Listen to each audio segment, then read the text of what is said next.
The Book of Micah is a prophetic book in the Tanakh, or Old Testament, and the sixth of the 12 minor prophets. It records the sayings of Micah, Micaiah, meaning, who is like Yahweh, an 8th century BC prophet from the village of Maresheth in Judah. The book has 3 major divisions, chapters 1 to 2, 3 to 5 and 6 to 7, each introduced by the word "here," with a pattern of alternating announcements of doom and expressions of hope within each division. Micah reproaches unjust leaders, defends the rights of the poor against the rich and powerful, and preaches social justice, while looking forward to a world at peace centered on Zion under the leadership of a new Davidic monarch. While the book is relatively short, it includes lament, theophany, hymnic prayer of petition and confidence, and the covenant lawsuit, a distinct genre in which Yahweh sues Israel for breach of contract, that is, for violation of the Sinai covenant.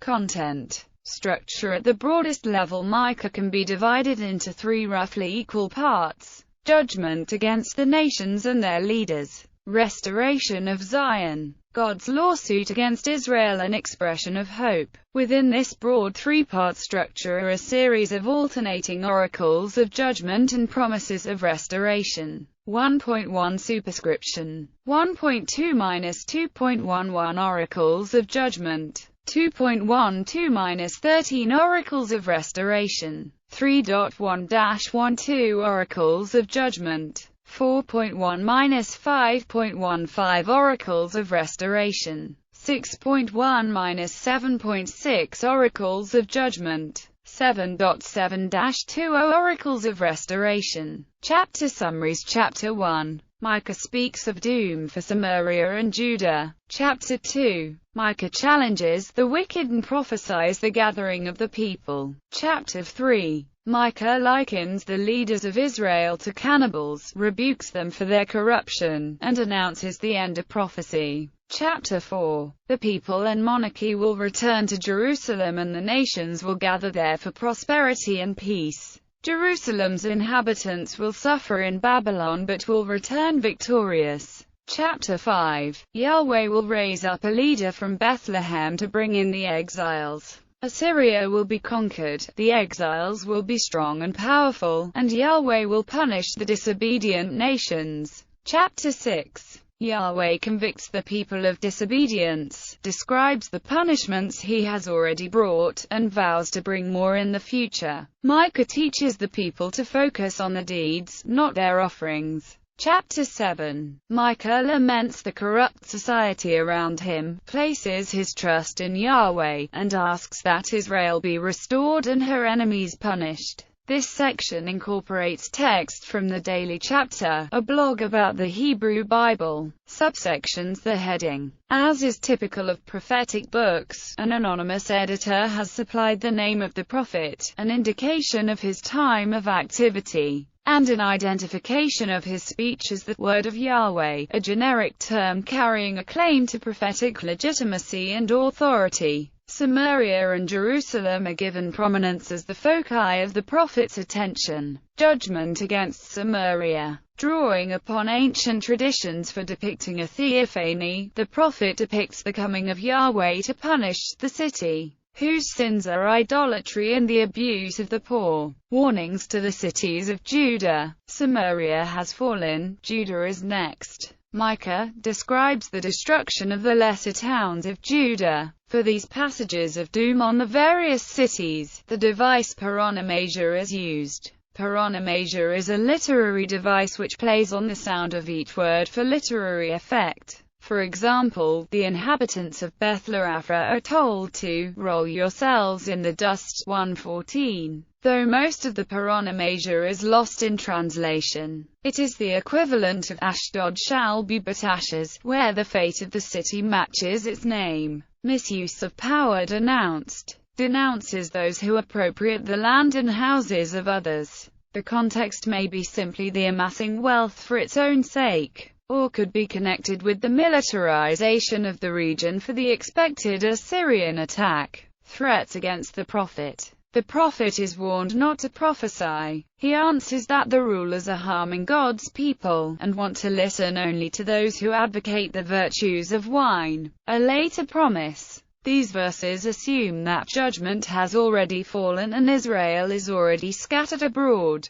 Judgment on wicked Zion. Israel's rulers are accused of gaining more wealth at the expense of the poor, by any means. The metaphor of flesh being torn illustrates the length to which the ruling classes and socialites would go to further increase their wealth. Prophets are corrupt, seeking personal gain. Jerusalem's rulers believe that God will always be with them, but God will be with his people, and Jerusalem will be destroyed. Zion's future hope. This is a later passage, almost identical with Isaiah chapter 2 verses 2-4. Zion will be rebuilt, but by God, and based not on violence and corruption but on the desire to learn God's laws and live in peace. Further promises to Zion. This is another later passage, promising Zion that she will once more enjoy her former independence and power. Deliverance from distress in Babylon. The similarities to Isaiah chapter 41 verses 15-16 and the references to Babylon suggest the period of this material, although it is unclear whether a period during or after the siege of 586 is meant. Despite their trials, God will not desert his people. The promised ruler from Bethlehem. This passage is usually dated to the exile, although chapters 4-9-10 have said that there is no king in Zion. These chapters predict the coming Messiah will emerge from Bethlehem, the traditional home of the Davidic monarchy, to restore Israel. Assyria will be stricken, and Israel's punishment will lead to the punishment of the nations. A covenant lawsuit. Yahweh accuses Israel of breaking the covenant through their lack of justice and honesty, after the pattern of the kings of Israel. Torah liturgy. Micah speaks on behalf of the community, asking what they should do in order to get back on God's good side. Micah then responds by that God requires only to do justice, and to love mercy, and to walk humbly with your God, thus declaring that the burnt offering of both animals and humans is not necessary for God. The city as a cheat. The city is reprimanded for its dishonest trade practices. Lament. The first passage in the book in the first person. Whether it comes from Micah himself is disputed. Honesty and decency have vanished. Families are filled with strife. A song of fallen Jerusalem. The first-person voice continues, but now it is the city who speaks. She recognizes that her destruction is deserved punishment from God. The recognition gives grounds for hope that God is still with her. A prophecy of restoration. Fallen Jerusalem is promised that she will be rebuilt and that her power will be greater than ever. A prayer for future prosperity. The mood switches from a request for power to grateful astonishment at God's mercy. Setting and composition. Setting chapter 1-1 identifies the prophet as Micah of Moresheth, and states that he lived during the reigns of Yehotam, Ahaz and Hezekiah, roughly 750–700 BC. Micah's career corresponds to the period when, after a long period of peace, Israel, Judah, and the other nations of the region came under increasing pressure from the aggressive and rapidly expanding Assyrian Empire. Between 734 and 727 Tiglath-Pileser III of Assyria conducted almost annual campaigns in Palestine, reducing Israel, Judah and the Philistine cities to vassalage, receiving tribute from Ammon, Moab and Edom, and absorbing Damascus into the Assyrian Empire. On Tiglath-Pileser's death, Israel rebelled, resulting in an Assyrian counterattack and the destruction of the capital, Samaria, in 721 after a 3-year siege. Micah chapter 1 verses 2-7 draws on this event. Samaria, says the prophet, has been destroyed by God because of its crimes of idolatry, oppression of the poor, and misuse of power. The Assyrian attacks on Israel led to an influx of refugees into Judah, which would have increased social stresses, while at the same time the authorities in Jerusalem had to invest huge amounts in tribute and defense. When the Assyrians attacked Judah in 701, they did so via the Philistine coast and the Shephelah, the border region, which included Micah's village of Moresheth, as well as Lachish, Judah's second largest city. This in turn forms the background to verses 1-8-16, in which Micah warns the towns of the coming disaster. In verses 2-1-5 he denounces the appropriation of land and houses, which might simply be the greed of the wealthy and powerful, or possibly the result of the militarizing of the area in preparation for the Assyrian attack. Composition. Some, but not all scholars accept that only chapters 1-3 contain material from the late 8th century prophet Micah.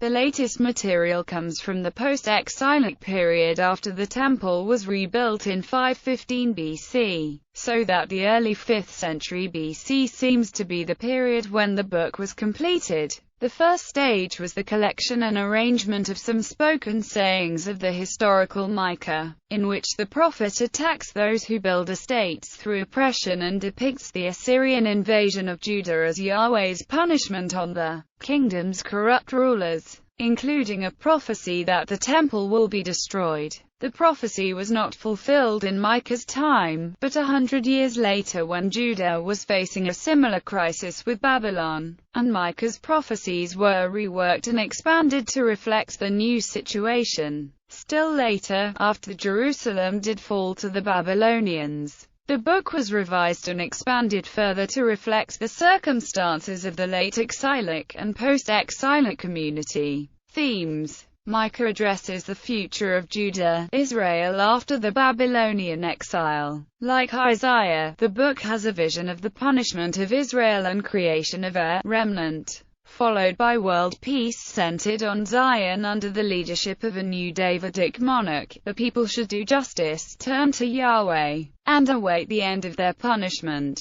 However, whereas Isaiah sees Jacob, Israel joining the nations under Yahweh's rule, Micah looks forward to Israel ruling over the nations. Insofar as Micah appears to draw on and rework parts of Isaiah, it seems designed at least partly to provide a counterpoint to that book. Bibliography. Allen, Leslie C. The books are Joel, Obadiah, Jonah, and Micah. Eerdmans. ISBN 9780802825315. Ben Zedviah, Ehud, Micah. Eerdmans. ISBN 9780802845993. Coogan, Michael. A Brief Introduction to the Old Testament. Oxford University Press. Grigg, Donald L. The Bible from Scratch. The Old Testament for Beginners. Eerdmans. ISBN 9780664225773. King, Philip J. HarperCollins Study Bible. Micah. HarperCollins publishes. King, Philip J. Amos, Hosea, Micah. An Archaeological Commentary. Westminster John Knox Press. ISBN 9780664240776. Limburg, James. Hosea, Micah. Westminster John Knox Press. ISBN 9780664237578. Mays, James L. Micah. Westminster John Knox Press. ISBN 9780664208172. Rogerson, John W. Micah. In James D. G. Dunn, John William Rogerson. Eerdmans Bible Commentary. Eerdmans. ISBN 9780802837110. Sweeney, Marvin A. The 12 Prophets. Liturgical Press. ISBN 9780814650912.